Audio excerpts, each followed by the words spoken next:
자, 여러분 안녕하십니까. 이번 이야기 시청자 객강남님께서 찾아오셨는데, 객강남님께서 요즘 따라 너무너무 무서운 이야기들을 많이 들려주시고 계십니다. 도대체 오늘은 어떤 이야기일지 같이 확인해 보도록 할게요. 여보세요? 도와줘요, 객강맨! 안녕하세요. 반갑습니다. 안녕하세요. 네. 네, 아이고. 이렇게 밝게 전화를 받아주시고 이렇게 텐션이 좋으신 분인데 이야기만 시작하면 너무 오싹한 이야기들만 많이 들려주신단 말이죠. 저는 딱히 무섭지 않은데 하도 많이 들어서 그런가, 똘비한테. 별로 무섭지가 않더라고요, 저는. 알겠습니다. 자, 일단은 오늘 해주실 이야기의 키워드 정도만 알 수가 있을까요? 키워드라고 하면은 네. 단어로 한마디로 말하면은 룸메이트. 룸메이트? 지금 룸메이트와 같이 듣고 계신 분들 꽤나 많을 텐데. 그런 룸메이트는 아닐 거예요, 아마. 직장 동료분이랑 그분이 룸메이트여서 똘비가 있었던. 아하, 알겠습니다. 그러니까 숙소 얘기예요, 숙소 얘기. 오. 회사 다니면서 지냈던 아니. 숙소 얘기. 깡남님, 숙소에서 듣고 네네. 계신 분들이 얼마나 많은데요. 설마 또 그런 분이 계실까요? 알겠습니다. 그럼 바로 어떤 이야기인지 출발을 해보도록 하겠습니다. 렛츠고! 길이십니다. 도와줘요, 객강맨!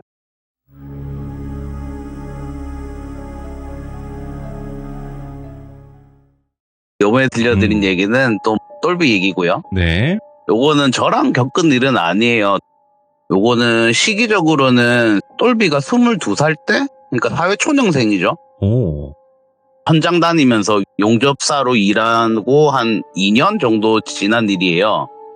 그때 얘가 인생 플랜이 이미 다 짜여져 있던 애라서 큰 돈을 벌려고 하면은 수중 용접을 해야겠다. 근데 그 당시에는 수중 용접 배울 만한 곳이 없었대요. 자기가 그때 일하던 지역에서는. 그래서 이제 알아보고 하다 보니까 다른 지역에, 요거는 뭐 지역을 얘기해도 될 것 같아요. 거제에 조선소가 많잖아요. 그쪽에 수중 용접을 가르쳐주는 학원이 딱 한 군데가 있더래요. 그래서 거기로 그냥 무작정 간 거예요. 근데 갔는데 통근 자체가 안 되잖아요. 아예 지역이 멀다 보니까. 그리고 거기서 학원만 다니다 보면 학원비 자체가 비싸니까, 그때 당시에 비쌌다 하더라고요, 수중 용접 학원비가. 그래서 모아놓은 돈도 별로 없고 학원비도 충당할 겸 그쪽에서 일을 하자. 뭐 학원만 다니면서 하면은 뭐 생활비가 나오는 것도 아니니까 경제적인 여유도 없고. 그래서 알아봤는데 일자리는 많죠. 거기가 조선소도 있고 하다 보니까 용접을 하는 기술자는 항상 모집하고 있다 보니까. 근데 예. 일자리는 많은데 얘가 그런 생각이 들더래요. 매달 학원비가 지출이 될 거 아니에요. 네. 그럼 지금 딱히 모아놓은 돈이 없으니까 거기서 월급은 한정이 돼 있으니까 줄이자. 학원비를 줄일 수는 없고. 네. 그럼 어떡하지? 그럼 일단은 주거비가 들 테니까 주거비를 줄여볼까 싶어서 숙소가 제공되는 회사를 구한 거예요. 근데 거기 반장님한테 면접을 보러 갔더니 반장님이 하시는 말씀이 경력 2년이면은 여기 젊은 애가 일할 만한 곳이 아니다, 이런 식으로 얘기를 하시더래요. 그래서 왜 그러시냐 물어봤더니 여기 작업 현장이 되게 난장이래요. 그러니까 아파트 10층짜리 높이 고층에서 일을 하다 보니까 안전사고 이런 게 많이 일어난다. 그러니까 네. 젊은 애들이 일하기에는 조금 난장인데 괜찮겠냐. 월급도 그렇게 많이 줄 수도 없고. 그렇게 얘기했더니 일단 숙소가 제공이 되잖아요. 그러니까 얘가 돈을 아낄 겸 하겠다. 뭐 안전은 제가 뭐 조심하면 되지 더. 이렇게 해가지고 출근을 하기로 한 거예요. 그리고 이제 출근을 다음 주 월요일부터 하기로 하고 숙소를 말씀을 해주시더래요. 여기 어디 아파트에 가면은 숙소가 있다.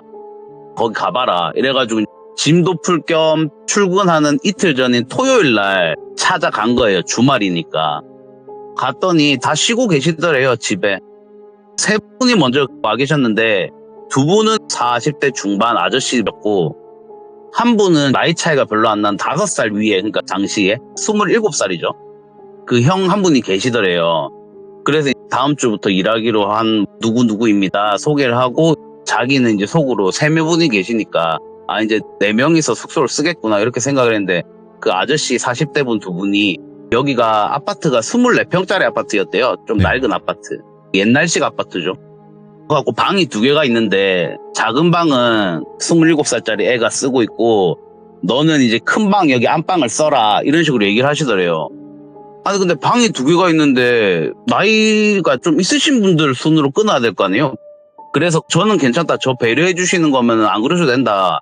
저 거실에서 자도 된다고. 그랬더니 그게 아니고 써도 된다고 편하게 써라. 둘은 내일 이사를 나가신대요. 딴 데로. 숙소에서 나가신다고. 그러니까 우리는 내일 나가거든. 그러니까 너희 둘만 생활을 할 거니까 네가 안방 쓰고 저 27살짜리는 작은 방 쓰고 있으니까 짐 또 빼야 되니까 방 옮기지 말고 너희 둘이서 방 하나씩 나눠서 쓰라고. 나가시는구나. 뭐 회사를 그만둘 수도 있고 뭐 그런 사연이야 모르겠어도 방 하나를 아예 내주시니까 속으로는 그냥 와 횡재다. 그렇게 생각을 했대요, 돌비가. 그래서 알겠습니다 이러고 안방에다 짐을 풀고 이렇게 했는데 되게 좋더래요, 안방이. 왜냐면 얘가 담배를 피는데 그 안방에 방도 넓은 데다가 안에 조그만한 베란다도 있더래요. 오. 그러니까 테라스죠, 테라스. 네. 와, 횡재했다. 이거 학원비도 벌면서 주거비도 아예 안 나가고 와, 정말 운 좋다. 이렇게 생각을 하고 있었대요. 그리고 이제 그 주말 보내고 아저씨 두 분은 말씀대로 일요일 날 아침에 나가셨대요. 짐 싸들고 딴 데로 숙소로 옮기시고 이제 두 명이서 지낸 거예요. 그리고 이제 월요일이 돼서 출근을 했겠죠? 출근해가지고 일하면서 뭐 잘 지냈대요.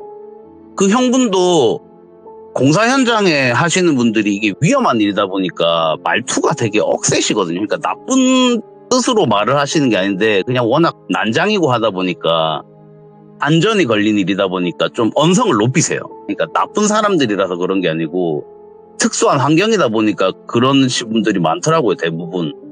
근데 같이 지내게 된 룸메이트 형, 27살 그 형은 말투도 되게 조곤조곤하고 처음에 딱 봤을 때 이제 인사드린다고 봤을 때는 얼굴도 하얗고 빼짝 말라가지고 맨 처음에 사무직 직원인 줄 알았대요. 공사 현장에서 일하는 기술자가 아니라. 말투도 서울 말투를 쓰고 되게 조곤조곤하게 얘기하시고 뭐 알려주는 것도 공사 현장 분들이 하는 것처럼 반말로 막 이렇게 하는 게 아니고 맨 처음에는 친해지기 전에 존댓말로 조곤조곤 얘기하고 이거는 이렇게 하는 거예요, 저건 저렇게 하는 거예요. 되게 신사더래요. 그래서 이제 방도 하나 얻었겠다. 같이 사시는 룸메이트 분도 되게 나긋나긋하시고 좋은 형이겠다. 여기서 좀 일해가지고 수중 용접 자격증 따서 딴 데로 이직해가지고 돈 많이 벌고 하면 되겠다. 참 순탄대로네 이런 생각을 하고 있었대요. 네. 그렇게 이제 무난하게 일주일이 지난 거예요. 그날도 이제 일을 하고 밥 먹고 점심시간에 그늘에 앉아가지고 쉬고 있는데 숙소에서 나가셨던 두 분이 이렇게 슥 오시더래요. 담배 피고 앉아서 쉬고 있는데 돌비가. 그래서 안녕하세요. 이직하시는 건 줄 알았는데 안 옮기셨네요. 이렇게 물어봤더니 그 두 분이 하는 말이 이직한 건 아니고 그냥 좀 사정이 있어서 옮겼어. 이런 식으로 얘기를 하시더래요. 아, 그러시구나. 이러고 그냥 이런저런 얘기하고 있는데 그 두 분 중에 한 아저씨 한 분이 근데 일주일 동안 뭐 별일 없었어? 이렇게 물어보시더래요. 별일 없었다고. 뭐 한 일주일 지났으니까 회사에도 잘 적응하고 일도 뭐 난장이긴 해도 뭐 별다른 사고도 없이 할만하네요. 이런 식으로 얘기했더니 아니 그게 아니고 그 애랑 같이 지냈는데 뭐 별다른 일 없었지? 이런 식으로 얘기를 하시더래요. 그래서 별다른 일 없었다. 그냥 뭐 각자 방에서 생활하고 밥도 따로 먹으니까 왜냐면 얘는 회사 마치면은 학원 갔다가 오니까 밥 시간 자체가 다르잖아요. 그러니까 생활 패턴 자체가 다르니까 얼굴 마주칠 일도 별로 없었대요. 친해지긴 친해졌는데 그 형분이랑. 그래서 뭐 별다른 일은 없었는데요? 이렇게 얘기를 했더니 그러면 뭐 다행이고 하긴 뭐 우리 나이대라서 그렇지 젊은 애들이면 뭐 괜찮을 수도 있겠다 이런 식으로 얘기를 하시더래요. 별다른 말 없이. 그래서 그냥 뭐 잘 적응하고 있나 걱정이 돼서 물어봤겠지. 예. 아들뻘이니까. 그런 식으로 생각을 했대요. 그리고 이제 또 회사 다니면서 그 형이랑 같이 생활하면서 잘 지내고 있었대요. 근데 얘가 지내면서 약간 이상하다고 느낀 게 그 형분이 오컬트 이런 공포 영화 있죠. 귀신 나오는 영화. 예. 그분이 뭐 술을 먹는 것도 아니고 오로지 회사 집 이렇게 하시는 분인데 딱 하나 취미 생활을 알게 된 게 꼭 퇴근하고 오시면은 씻고 거실 소파에 앉아가지고 자기 전까지 TV를 보시는데 귀신 영화만 보더래요. 귀신 나오는 공포 영화. 예. 아니면은 그걸 안 보면은 뭐 이야기 속으로나 뭐 서프라이즈 이런 거 있잖아요. 그런 토요 미스테리 이런 거. 네, 토요 미스테리 이런 거. 예. 그런 거 이제 귀신 나오는 거, 심령 뭐 이런 채널 이런 것만 보시고 그런 프로만 골라보시더란 거예요. 그래서 제가 그 얘기를 듣고 무서운 거 좋아할 수도 있잖아요. 야, 그게 왜 이상해? 그런 거를 좋아하니까 자기 여가 시간에 그걸 보겠지. 이렇게 얘기했더니, 아니, 그것만 보면 이상한 게 아닌데, 네. 막 보면서, 아, 저건 저렇게 하는 거구나. 이러면서 앞에 있는 공책 하나를 들고 막 필기를 하더래요. 그러니까 인강 우와. 보듯이 하고, 그게 너무 이상했다고. 그래가지고 얘가 계속 그걸 반복을 하니까 하루는 물어봤대요. 그 형분한테. 형 술 한잔 해요. 해갖고 이제 퇴근하고 그날 저녁에 술 한잔 하면서 약간 알딸딸 했을 때 물어봤대요. 형 근데 귀신 뭐 이런 거 되게 좋아하시나 봐요. 그러니까 내가 공포물 이런 거 되게 좋아해. 이렇게 얘기를 하시더래요.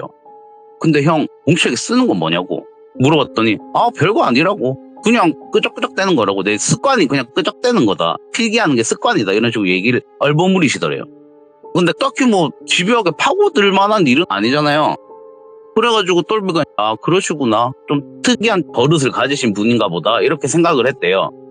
그래가지고 그날도 그냥 무난하게 그렇게 보내고 평상시대로 회사 다니면서 출퇴근하고 이렇게 하고 있는데 하루는 자다가 새벽 한 2시? 1시쯤인가? 화장실을 가고 싶어서 화장실 갔다가 물 먹고 들어가려고 하는데 그 형방 앞을 딱 지나가는데 방문 너머로 뭐 중얼중얼 이런 소리가 들리더래요. 궁금하잖아요. 혼자서 뭔 저런 얘기를 하지? 이 새벽에? 누가 왔을 리도 없는데 혼자서 무슨 얘기를 저렇게.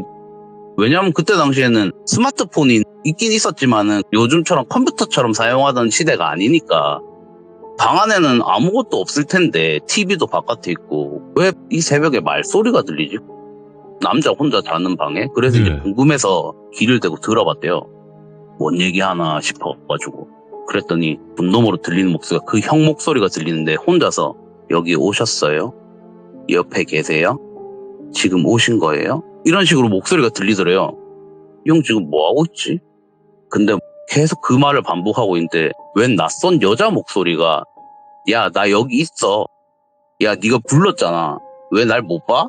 여기 있다니까? 이런 식으로 목소리가 들리는데 한 명의 목소리가 아니고 2명 이상의 여자 목소리가 들리더란 거예요. 낯선 여자 목소리가. 뭐지? 전화 통화를 하나? 아니 근데 옆에 여자가 있는 것처럼 목소리가 들리지? 이러면서 얘가 계속 들은 거예요. 문에 귀를 대고. 한참을 듣고 있는데 계속 앞에 말했던 그 말 내용이 반복되고 있는데 그 형이 계속 여기 있어요? 오셨어요? 옆에 계세요? 막 이런 식으로 반복을 하고 있는데 그 여자가 답답했는지 진짜 짜증나네 이러더니 쿵쿵쿵 하면서 자기가 있는 문 쪽으로 다가오는 소리가 들리더래요. 똘비는 이제 듣고 있는 상태 이러고 있는데 갑자기 이 문이 열린 게 아니라 방문을 통과해 웬 여자 얼굴 하나가 툭쑥 나오더니 야, 넌 나 보이지? 들어와서 통역해 이러더래요. 그리고 쑥 들어가더래요. 여자 얼굴이. 그러니까 얘가 그 상태로 넋이 나온 거예요. 그냥 문 밖에서 귀 댄 채로. 그러고 계속 듣고 있는데 몸은 안 움직이니까 이게 무슨 상황이지? 귀신인가? 이거 뭔 상황이야? 이러고 있는데 방 안에서 갑자기 누가 문을 쿵쿵쿵쿵쿵 뜯으면 야, 들어오라고! 야! 이러더래요. 그러니까 얘가 순간 정신이 확 들어가 자기 방에 뛰어 들어간 거예요. 너무 무서워가지고. 그러고 침대에 걸터 앉아가지고 이게 무슨 상황이야? 이러고 있는데 그 형방이랑 맞붙은 방이었다 하더라고요. 똘비가. 예. 그러니까 이게 무슨 상황이지? 이러고 있는데 형 쪽 벽을 누가 쿵쿵쿵 두드리면서 계속 부르더래요. 야, 오라고, 와서 통역하라고! 이러면서 왠 여자 목소리가 들리더래요. 그러니까 얘 무서워가지고 그냥 입을 덮어쓰고 덜덜 떨다가 잔 거예요. 그날.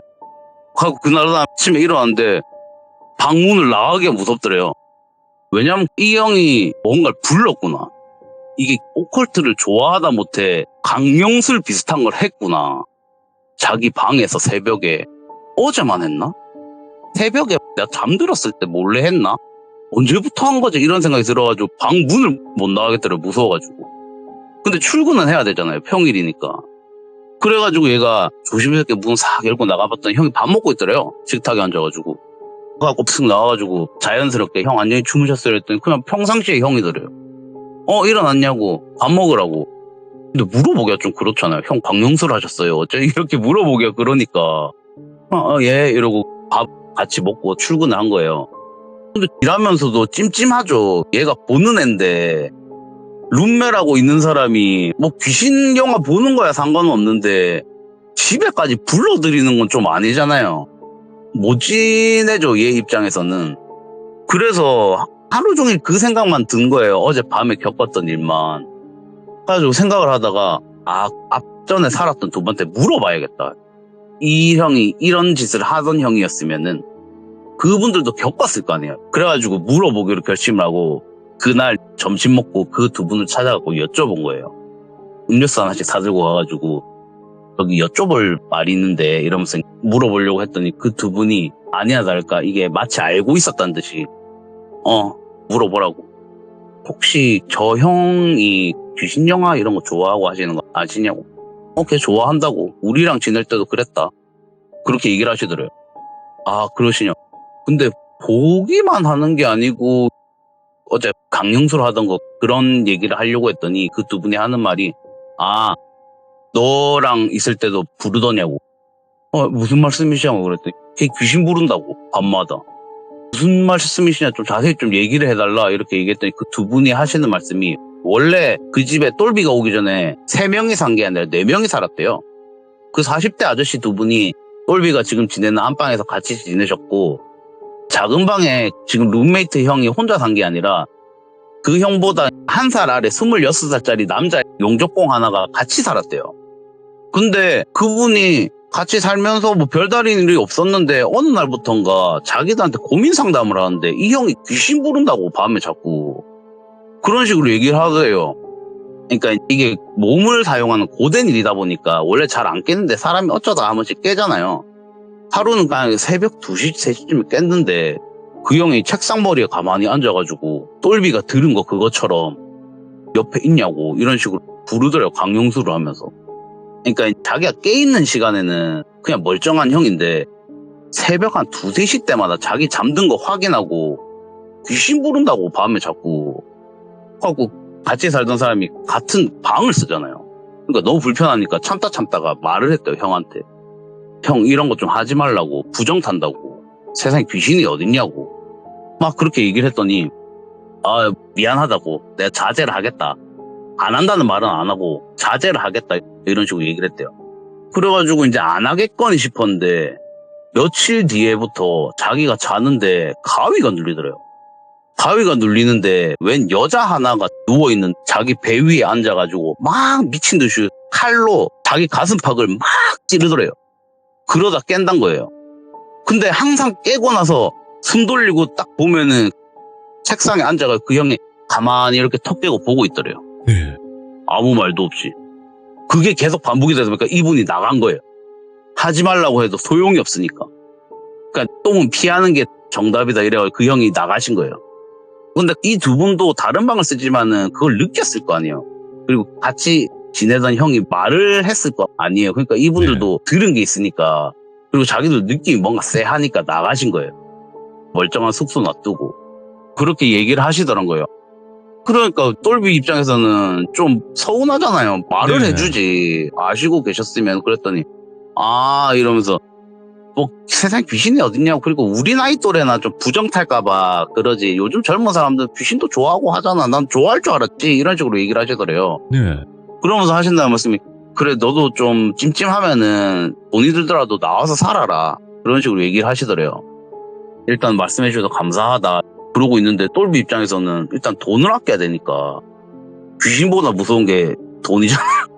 그러니까 돈을 아끼려고 참아보자. 그리고 귀신이 괴롭히는 건 아니니까 그 방에서만 머물잖아요. 일단은 자기가 본 것도 일단은 다른 각방을 쓰고 있고 괜찮겠거니 이런 식으로 생각을 했대요.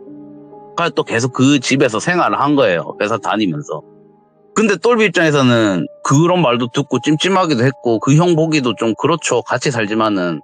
그래서 최대한 얼굴 안 마주치게 하자. 그리고 일할 때도 각자 일하니까 다른 구역에서 일을 하다 보니까 조금 멀리 하자. 마주치는 건 어쩔 수 없지만은 그렇게 생각을 하고 그렇게 지낸 거예요. 똘비가. 그렇게 똘비가 지내고 있는데 뭐 별다른 일이 없었대요. 그 뒤로도. 얘는 이제 예의주시하고 있었는데도 그냥 가끔 뭐 물 먹으러 나가다가 방에 기대보면 또 그런 짓거리 하고 있고 그런 건 여러 번 있었지만은 딱히 자기한테 피해는 없었대요. 네. 근데 하루는 자고 있는데 뭔가 느낌이 이상하죠. 눈을 탁 떴는데 자기가 똑바로 누워있는데 그 아저씨 분들이 얘기했던 것처럼 웬 여자 하나가 자기를 이렇게 올라타가지고 내려다보고 있더래요. 그래서 이게 뭐야? 이러고 있는데 그 여자가 가만히 내려다보더니 막 미친 듯이 웃으면서 그 아저씨 분들이 얘기해줬던 것처럼 흉기로 자기 가슴을 찌른데 팍팍 찌른 게 아니라 천천히 고통받으라고 푹 찔렀다가 또 슥 이렇게 빼고 푹 찔렀다 슥 빼면서 미친 듯이 웃더래요. 그러다가 얘가 겨우겨우 가위에서 풀린 거예요. 눈을 탁 떴는데 그 여자는 없어졌지만은 몸이 안 움직이더래요. 아무 말도 안 나오고. 그러니까 덜덜덜덜 떨다가 시선을 다른 데로 돌려가지고 딱 봤는데 걔 방 안에 책상이 하나 있었다 하더라고요. 그 의자에 가만히 턱 깨고 앉아가지고 그 형이 웃으면서 이렇게 내려다보고 있더래요. 근데 말이 안 나오잖아요, 얘가. 가위는 아직 안 풀렸으니까. 그래서 이렇게 눈을 보면서 형 좀 나 가위 걸렸으니까 풀어달라고 표정으로 얘기를 하고 있는데 그 형이 깼어? 이러더래요. 응? 그리고 공책을 이렇게 쓱 꺼내더니 와 이게 진짜 되네 이러면서 막 필기를 하더래요. 뭐야? 그러면서 관찰하더래요. 진짜 무슨 뭐 곤충 관찰하듯이 동물 관찰하듯이 이게 진짜 되는구나 이러면서 또 필기하고 야 어때? 말 좀 해봐. 아 말이 안 나와? 말이 안 나오나 보네 이러면서 또 필기를 하고 야 손 움직여 손 이러면서 툭툭 치는데 손을 못 움직이잖아 얘가. 그러니까 몸도 안 움직여? 이러면서 야 이게 진짜 되네 이러면서 막 필기를 하더래요. 그러니까 얘가 이게 뭔 상황이야 이러고 그대로 정신을 잃은 거예요. 너무 몸이 고통스러우니까. 그래가지고 그 다음날 아침이 된 거예요. 해가 밝으니까 깬 거죠. 그날이 주말이었다 하더라고요. 눈을 탁 떠가지고 와 이게 무슨 일이야 이렇게 일어났는데 자기 가슴팍에서 뭐가 툭 떨어지는데 이게 뭐지? 이러면 봤더니 웬 식칼이 자기 가슴팍에 놓여져 있더래요. 그게 떨어진 거예요. 일어나니까. 그러니까 이 형이 칼을 놔두고 얘가 가위 눌리게 만들어버린 거예요. 자고 있는 와중에 실험해본다고. 이 형 도대체 뭐 하는 인간이야? 이래갖고 따지려고 나가봤더니 이 형이 없더래요. 밖을 나갔는지. 빈집이더래요. 와 진짜 빡친다. 들어오면 한마디 해야겠다. 이런 식으로 생각을 하고 있었는데 그날 저녁인가 그 형분이 들어왔다 하더라고요. 형한테 형 술 한잔 하자고. 얘기 드릴 게 있으니까 술 한잔만 하자 이랬더니 아무렇지 않게 알겠다 이런 식으로 해가지고 그날 이제 술자리를 같이 가진 거죠 둘이서. 그러면서 어제 있었던 일 대체 뭐냐 이랬더니 되게 힘들었지 이런 식으로 물어보더래요. 사과는 안 하고. 그래서 아니 자는 사람한테 이런 짓 하는 거는 진짜 아니지 않냐고. 친한 사이여도 이런 짓은 안 한다. 같은 회사 동료고 안지도 얼마 안 됐는데 거의 모르는 사람한테 이런 짓을 하는 거는 좀 아니지 않냐. 그리고 다른 사람한테 이런 짓을 하는 것 자체가 말이 안 되는 일이잖아요 이건. 하고 막 따졌더니 너무 미안하다고. 근데 내가 너무 궁금해서 그랬다고. 내가 이런 걸 좋아해서 조사한 게 좀 있는데 이게 진짜인지 아닌지 이걸 확인을 해보고 싶은데 자기도 자기 몸에 놓고 잤는데 자기는 멀쩡하게 그냥 잘 잤대요. 하고 남은 어떨까 싶어서 너한테 해본 거라 정말 미안하다 이런 식으로 사과를 하더래요. 근데 뭐 사과하는데 거기서 또 뭐라 하기도 좀 그렇고 그래서 다시는 그러지 마라. 그리고 세상에 귀신이 어딨어요 형. 이런 식으로 얘기를 한 거예요 얘도. 그 형이 싹 정색을 하면서 야 세상에 귀신이 왜 없어? 이런 식으로 얘기를 하더래요. 아니 그러면 형 귀신 보냐고. 본 적 있냐고. 없대요. 아니 근데 무슨 귀신이 있는지 어떻게 아냐고. 그러니까 자기가 수년간 조사해본 바로 의하면 귀신이 있대요. 그러면서 막 뭐를 설명을 해주더래요. 막 수업 강의하듯이. 귀신이 있다는 거를 증명이라도 하려고 하는 듯이. 근데 똘비 입장에서는 얘가 귀신을 보잖아요. 그거를 말하는 순간 조사 대상이 될 것 같더래요. 이 오컬트에 미친 인간한테는 완전 먹잇감 아니에요. 그러니까 입 딱 다물고 세상에 귀신이 어딨냐고. 나도 뭐 오래 산 건 아니지만 20평생 귀신 한번 본 적도 없고 형 그런 거 다 미신이고 사람은 죽으면 끝이다 이런 식으로 얘기했더니 그 형이 고함을 빽 지르면서 야 사람이 왜 죽으면 끝이야. 사후세계는 존재하고 귀신은 무조건 있다고. 이건 과학적으로 증명된 거라면서 미친듯이 개거품으면서 화를 막 내더래요. 점잖하던 형이 자기한테 욕을 하면서. 그래서 싸움 날 것 같아가지고 진정해라 알겠다 하면은 뭐 형이 믿든 말든 상관 안 하겠는데 다시는 이런 일 벌이지 말라고. 그리고 이제 그냥 그 술자리 파하고 자기 방으로 들어가려고 하는데 똘비가 방으로 가는 등 뒤에다 대고 그 형이 막 화를 내면서 내가 증명해 보이겠다고. 네가 한 말 후회할 거야. 귀신은 세상에 있어 이러면서 고함을 막 지르더래요. 그냥 무시하고 그냥 방문 닫고 들어간 거죠. 완전 미친놈이라 생각하고. 갖고 이거 안 되겠다. 저 형 나랑은 너무 안 맞는 룸메이트다. 그렇게 생각을 하고 돈이 좀 들더라도 다른 집 구해서 나가자. 뭐 피 같은 돈이 나가긴 하겠지만은 마음이 불편한 것보다 낫잖아요. 그리고 이제는 들리고 뭐 이런 거가 아니고 자기한테 직접 해코지를 하니까 이 형이 실험 대상으로 삼아버리니까 이거 안 되겠다 싶어가지고 집을 구하려고 했는데 거기가 공단이다 보니까 원룸은 많더래요. 작업자들이 많다 보니까. 근데 원룸은 많은데 작업자들이 워낙 많다 보니까 빈 방이 없더래요. 빈 방이. 아니면은 빈 방이 있어도 교외 지역이고. 그러다 보니까 부동산마다 조금 시일이 걸릴 거다 이래가지고 기다리고 있었대요. 그러고 있는 와중에 회사는 또 나가야 되니까 그리고 당장에 잘 집이 없으니까 계속 그 집에서 생활을 한 거예요. 근데 똘비 입장에서는 이 형이 또 나한테 해코지 할까봐 문을 걸어 잠그고 잔 거예요. 그때부터. 문을 걸어 잠그고 그 형을 계속 주시하고 경계를 하면서 잤대요. 그렇게 생활을 하고 있는데 하루는 자기가 일을 한 지 한 2달 이 정도 되다 보니까 회사에서 친해진 분들이랑 술 한잔을 하고 11시쯤 들어간 거예요. 그 다음날이 쉬는 날이니까 좀 거나하게 술 먹고 아파트 단지에 딱 들어섰는데 자기 집 층수가 보이잖아요. 그 층을 딱 봤더니 불이 다 꺼져 있더래. 깜깜하니. 아, 자는구나. 다행이다. 얼굴 마주치기 싫었는데. 왜냐면 그 형이 퇴근하면은 항상 소파에 앉아서 귀신 나오는 영화 이런 거 보던 분이잖아요. 그러니까 괜히 마주치기 싫었는데 아, 잘 됐다. 자는갑다. 이러면서 그 집에 탁 들어갔대요. 근데 딱 들어가면은 현관문 센서 등이 있잖아요. 그러니까 집안이 온통 깜깜한데 현관문 센서 등이 얘가 들어오니까 탁 켜지는데 그 현관문에 들어서면은 바로 화장실이 보인대요. 정면에 딱 화장실이 보이는데 화장실에 그 형이 가만히 서 있더래요. 무표정으로. 예.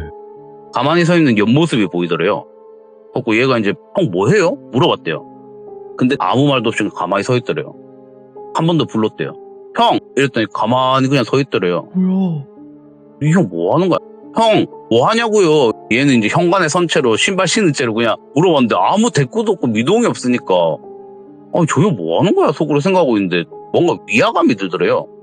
뭐지? 뭐가 좀 이상한데 이랬는데 그림자가 없더래요. 그냥 아무 그림자도 없이 그 형체만 딱 서 있더래요. 그 형 옆모습만. 왜 그림자가 없어? 이런 생각을 하면서 얘가 가만히 그냥 보고 있었던 거예요. 그 위화감 느끼면서. 근데 그 형이 갑자기 아무 말도 없이 이러더래요. 몸을 떨면서. 그러면서 천천히 보는데 이게 사람이 자연스럽게 옆으로 싹 보는 게 아니고 마네킹 움직이듯이, 그러니까 버퍼링 걸린 것처럼 드드드드드드 이렇게 움직이더래요. 아, 얘가 이게 뭐야? 이러면서 보고 있는데 그 형이 탁 쳐다보는데 왜 그림자가 없지? 이러면서 고함을 지르더래요. 그러면서 입을 탁 벌리고 감고 있던 눈을 딱 뜨는데 그 눈구멍이랑 입구멍에서 쌀알이 막 쏟아지더래요. 그러면서 정면을 탁 보면서 자기를 보는데 안 보이던 한쪽 손에 식칼이 들려있더래요. 그리고 이게 뭐야? 이러는데 불이 탁 꺼진 거예요. 센서등이 탁 꺼지면서 암흑이 돼버린 거예요. 그래갖고 그냥 본능적으로 몸을 돌려가지고 문 탁 여니까 이게 다시 센서등이 불이 탁 켜지잖아요. 자기 앞에 다가와가지고 바로 코앞에서 칼 들고 찌르려고 하고 있더래요. 와. 문 닫고 바로 뛰쳐나간 거예요. 근데 복도식 아파트였거든요, 거기가. 예? 얘가 이제 복도 딱 들어오면은 집 하나가 딱 있고 그 바로 옆집이었다더라고요. 근데 이제 그 복도식 엘리베이터 가는 그 코너가 있는데 그 코너에서 웬 얼굴 하나가 이렇게 나와요. 가만히 보고 있더래요. 얘가 딱 봤는데 그 형이더래요. 이 형 안에 있었는데 집에? 근데 왜 이 형이 밖에 있어? 이러고 있는데 그 형이 이렇게 보면서 왜 뭐 봤어? 이러더래요. 예? 형 집안에 아니 형 왜 거기 있어요? 이랬더니 이러더니 또 공철 꺼내가지고 와 이게 되네. 야 뭐 봤는데? 이러면서 자세하게 설명을 해버려요. 아니 이게 뭔 상황이야? 이랬더니 이 형이 막 적으면서 와 이게 진짜 되네. 와 이게 어떻게 되지? 나 할 때는 안 되던데. 야 너 봤지? 뭐 봤지? 이러면서 계속 물어보더래요. 형 뭔 짓거리 했냐고 물어봤더니 혼숨했다고. 혼숨. 귀신 보고 싶어가지고. 근데 나 때는 안 되던데. 너 뭐 봤구나. 봐봐 내가 말했지 귀신 있다고. 내가 보여준다 했잖아 귀신. 이러면서 얘기를 하더래요. 네가 술래네? 같이 들어갈래? 이러면서 문 따고 들어가더래요. 그걸 보고 어떻게 들어가요 얘가. 그러니까 냅다 그 길로 도망간 거예요. 와 진짜 미친놈이다. 집에도 안 들어가야겠다. 그래갖고 그 당시 얘가 차가 있었으니까 차에서 숙식을 다 해결한 거예요. 회사 출근하면서. 일단은 뭐 땀 흘리는 일이다 보니까 목욕탕 갔다가 학원 갔다가 일하고 잠은 여기서 자고 이렇게 생활을 한 거예요. 집 구해질 때까지. 더 이상 집에 못 들어가겠더래요. 그 일까지 당하고 나니까. 완전 미친놈인 거잖아요, 이건. 근데 이게 집이 안 구해지다 보니까 안 되겠다. 그냥 원룸 빈대랑 가까운 회사로 옮기자. 네. 이게 현장은 얘가 말하는 게 이직이 되게 자유롭대요. 그러니까 한 달 나왔다가 말도 없이 그냥 안 나가도 별 상관이 없는 직업이라고 하더라고요. 그러니까 집에 맞춰서 회사를 옮긴 거예요. 아예 네. 그냥 빨리 들어가고 싶어서. 그래서 이제 반장님한테도 죄송하다, 이게 짧게 일하려고 한 게 아닌데 제가 사정이 있어가지고 옮기려고 한다 이렇게 말씀드리고 옮긴 거예요.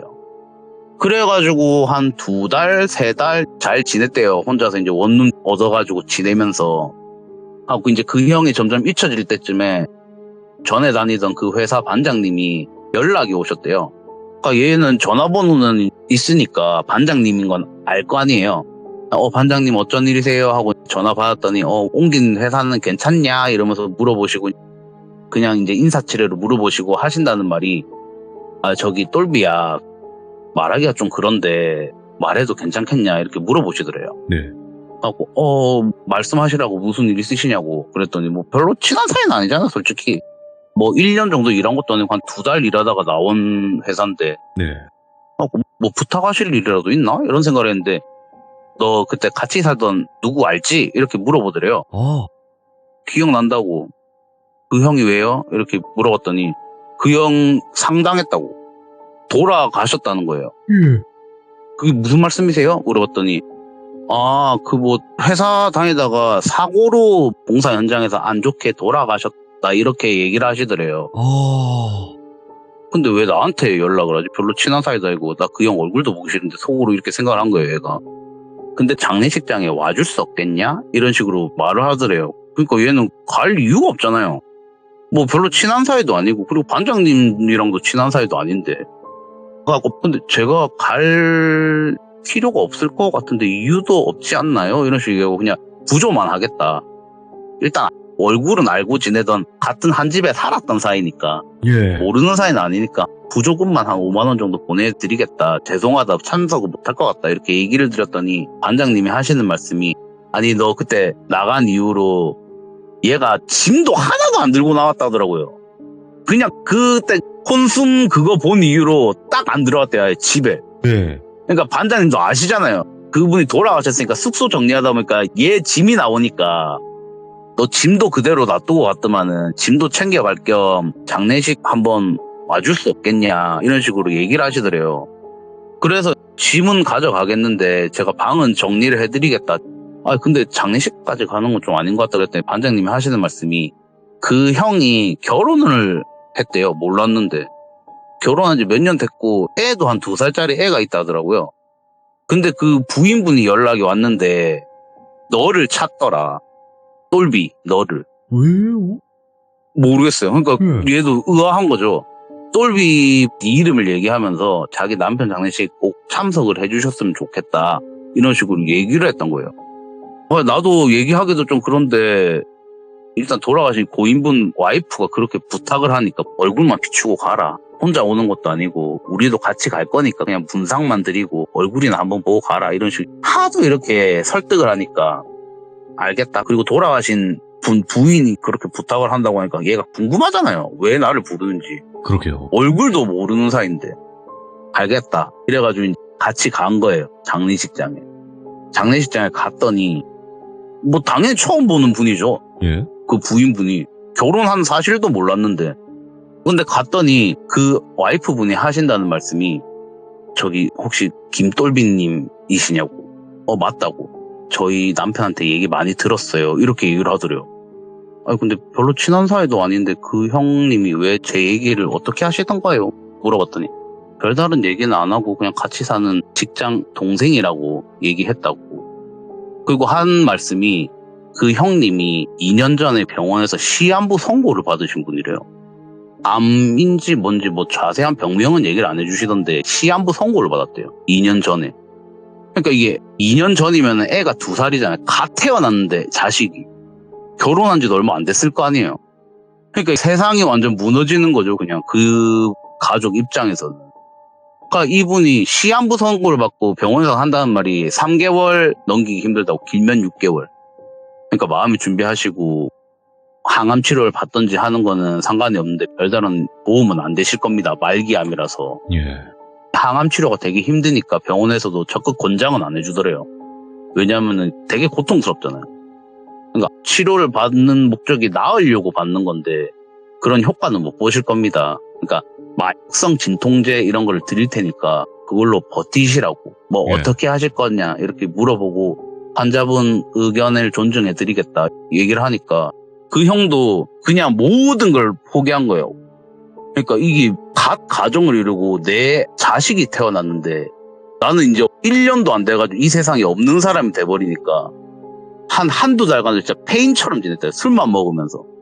그러다가 한 2개월, 3개월 진짜 폐인처럼 지내다가 어느 날인가 그 형님이 원래는 대학교도 되게 좋은 대학교를 나왔다 하더라고요.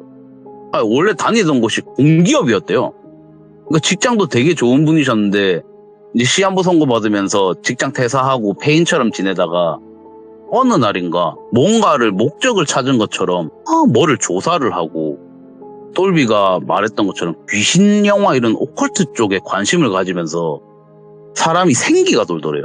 오. 곧 죽을 것 같은 사람. 예. 근데 이게 와이프도 정상적인 분이시니까 말리실 거 아니에요. 예. 여보 이런 거 하지 말라고, 귀신이 세상에 어떻게 존재하고 이런 부정적인 거 하면은 안 그래도 건강도 나쁜데 이런 식으로 말렸대요. 사람이 부정적인 생각을 하면 더 몸이 아프니까. 네. 근데 아무것도 안 하고 폐인처럼 지내던 사람이 뭔가에 목적을 띠고 좀 나쁜 행동이긴 하지만은 생기가 도니까 적극적으로 말리지 못하셨던 거예요.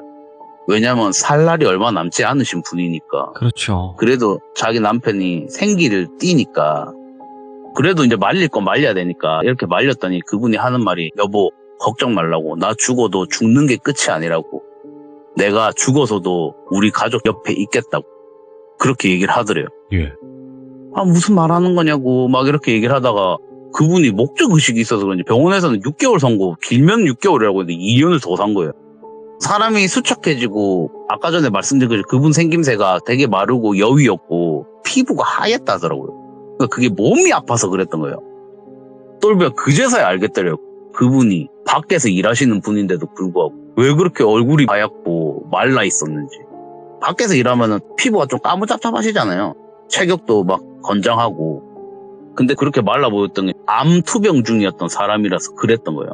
그래서 그랬구나 하고 얘기를 한참 듣다 보니까 근데 나는 왜 부르셨냐고, 그 얘기 하시려고 부른 거냐고 물어봤더니 저희 남편이 죽기 이제 사고로 돌아가셨잖아요. 근데 마치 자기 죽음을 예언이라 한 것처럼 그분이 전화도 잘 안 하셨다더라고요.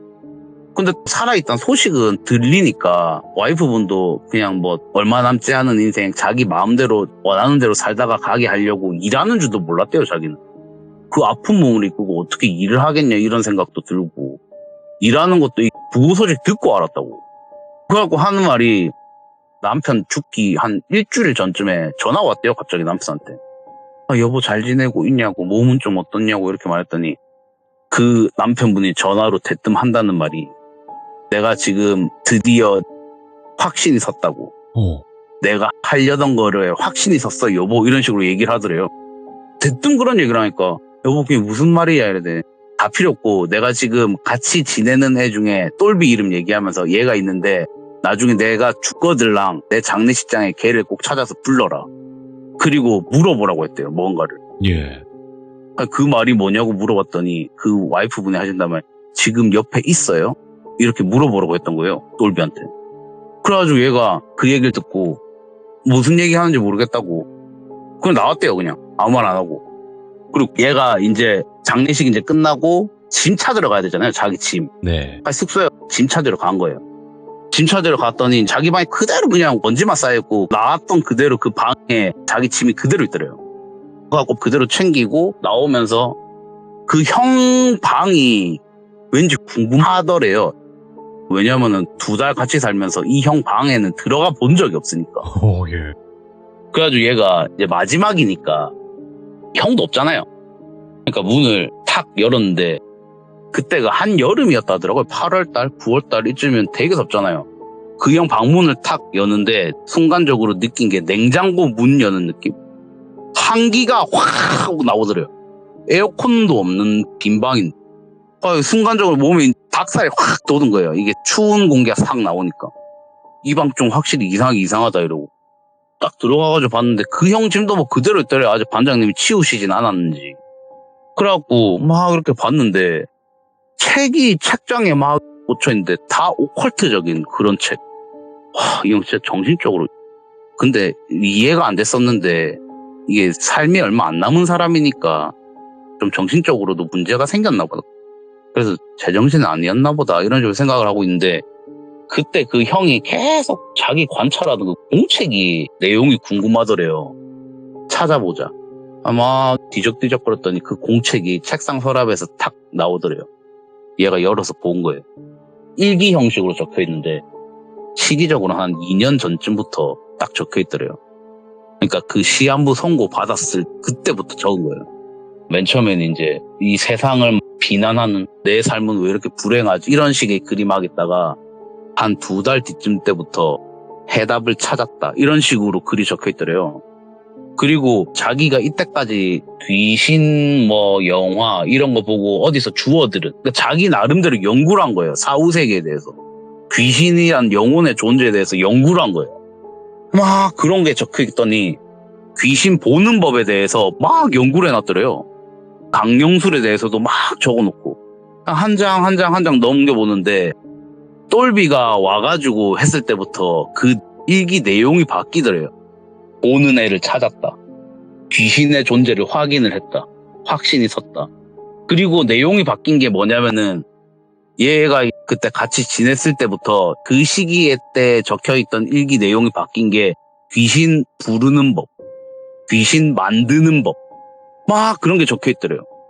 그래갖고 얘가 그때서야 그 와이프분이 한 말이 이해가 되더래요. 아, 이 형이 귀신을 만들려고 이렇게 한 게 아니고 자기를 귀신으로 만들려고 한 거구나. 와. 죽어서라도 가족한테 붙어 있으려고. 그래서 나한테 물어본 거구나. 자기 와이프한테 물어보라고. 장례식에 초대해가지고 내 존재를 확인시켜 주려고. 그렇게 얘기를 하더라고요. 그래서 제가 이제 그 얘기를 듣고 있었잖아요. 그래서 아니 그 형도 참 진짜 미쳤는갑다. 시한부 선고받고 그런 투병 생활 중에 너무 힘들었나 보다. 야, 귀신을 그렇게 보고 싶어 해가지고 연구를 했는데도 그 형은 귀신이 안 보였다 했잖아요. 예. 그러니까 귀신 보기도 그렇게 힘든데 야 귀신이 되겠나 이렇게 식으로 얘가 얘기를 했어요. 그리고 똘비도 그 장례식장 갔을 때도 와이프분이 옆에 있어요 하고 물어봤는데 그냥 아무 말도 없이 나왔다 했잖아요. 그러니까 그 형은 귀신이 안 됐단 거 아니에요. 있었으면 얘기를 해줬겠죠. 좀 위로라도 되라고. 네. 그래가지고 보는 법도 힘든데 그 형도 참 바보 같다. 귀신이 되는 법이라고 쉽겠나 그런 식으로 얘기했더니 똘비가 아니 성공했더라고. 그게 무슨 말이야? 야 그럼 말을 해주지 위로라도 되게 와이프분한테 옆에 계시다고 잘 계시다고 지켜줄 것 같다고 봤으면은 그렇게 얘기를 해주지 이랬더니 얘가 한참 말이 없다가 귀신 되는 게 그 형이 성공을 했다고 얘기를 하면서 하는 말이 이 형이 2년 동안 불렀던 귀신들인지 뭔지 모르겠는데 몇십 명의 귀신들 사이에 끼어있더래요. 와.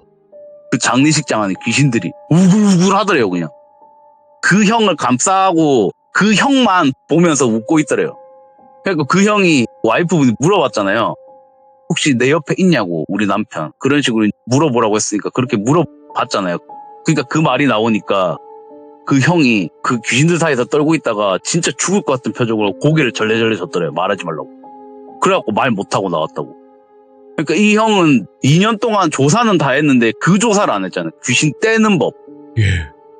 그러니까 자기는 시한부 인생이다 보니까 다급하다 보니까 똘비로 인해서 확신은 됐지만은 귀신을 만드는 법이나 그런 거는 연구를 했지만은 귀신을 떼진 않은 거예요. 이야. 못 봤으니까 그렇게 붙어있던 거 모르는 상태로 죽었는데 예. 죽고 나서도 그 귀신이 다 붙어있어 있던 거예요. 그 형한테. 예.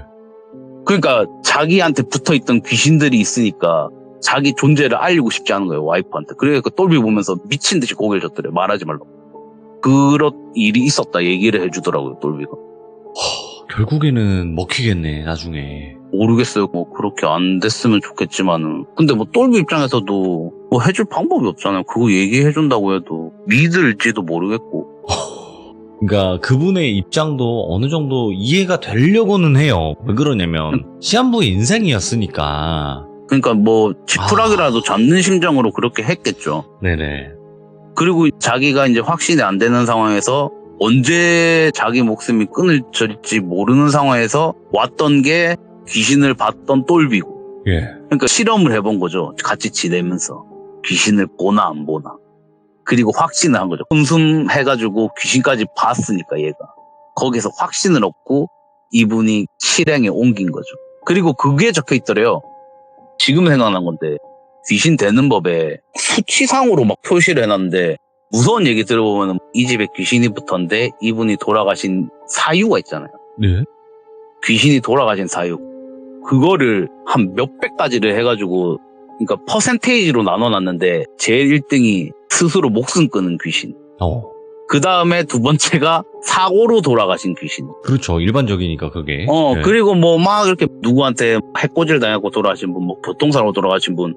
이래가지고 딱 해놨는데 제일 퍼센테이지가 높았던 첫 번째, 두 번째. 그러니까 스스로 목숨 끊는 사람이랑 사고로 돌아가시면 거기에 동그라미가 막 쳐져 있더래요. 두 군데. 그러니까 이분이 돌아가신 게 공사 현장에서 사고로 돌아가셨잖아요. 맞네요. 그러니까 똘비가 하는 말이 내가 생각했을 때 이거 사고 아니라고. 자기가 봤을 때는 목숨 끊는 것 같다고. 확률적으로 귀신이 되는 가장 높은 방법이잖아. 예. 그게. 자기는 그렇게 생각한다고.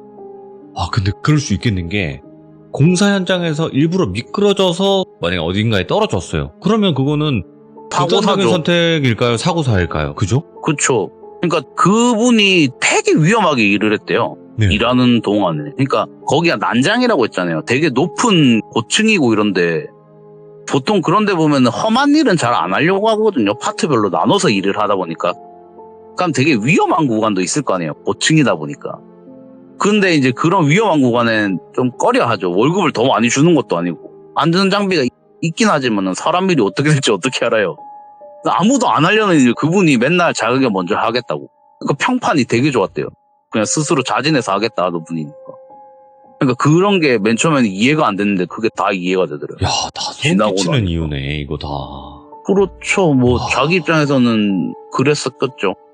자, 오늘 객강남님께서 정말 이거는 그 똘비 분도 정말 무서울 수밖에 없었던 이야기였을 거예요. 너무 그러니까 얘가- 소름 끼치는 이야기죠. 저한테 이 얘기를 해주면서 그때 술 먹으면서 얘기했거든요. 둘이서. 얘가 한 2시간 반을 떠들더라고요. 그러니까 자기가 당한 거를 다 얘기를 해준대. 그거 다 얘기하면 너무 길어지니까 제가 다 잘랐어요.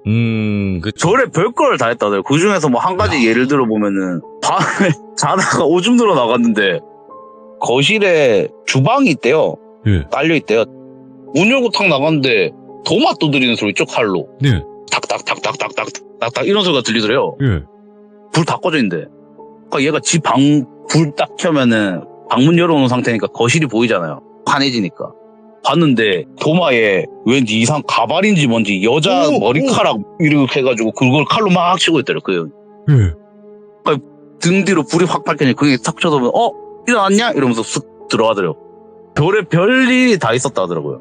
이거는 귀신 때문에 무서운 거 보기보다는 이건 사람이 하는 행동이 너무나 기괴하니까. 이게 진짜 그렇게 믿었던 건지 귀신이 될 수 있다고. 정말 미스테리한 일들을 많이 겪으셨네요, 친구분이. 참 놀랍습니다, 진짜 들을 때마다. 저도 끝났네. 똘비랑 같이 지내면서 같이 겪었던 일들만 있었던 줄 알았는데 생각해보니까 얘랑 이제 20살 되고 나서는 떨어져 살았잖아요. 그쵸. 지 혼자 겪은 일도 되게 많더라고요. 제가 이제 사연 제보하면서부터 물어봤더니 별의 별일 다 겪었더라고요. 야, 오늘 그래도 이렇게 이야기 잘 들려주셔서 감사드리고 오늘 또 이 소중한 레전드 이야기 잘 들었습니다. 감사합니다. 네, 감사합니다. 네, 고맙습니다. 네. 진짜 너무 레전드 이야기네요, 이것도. 모르겠어요. 이 행동이 정말 귀신 들려서 아니면 미쳐서 그런 행동을 했는지 아니면 어떤 다른 목적이 있었는지 아무도 알 수가 없죠. 하지만 이런 행동을 한다면 누구든 무서워할 수밖에 없는 그런 룸메이트지 않을까 생각합니다. 여러분들 혹시라도 내 룸메이트가 좀 이상하다, 이상한 너무나 무서운 소름 끼치는 룸메이트를 만나본 적이 있다 하신 분들은 언제든지 제 카카오톡으로 제보 부탁드리도록 하겠습니다. 시청해주신 모든 분들 감사드립니다. 고맙습니다.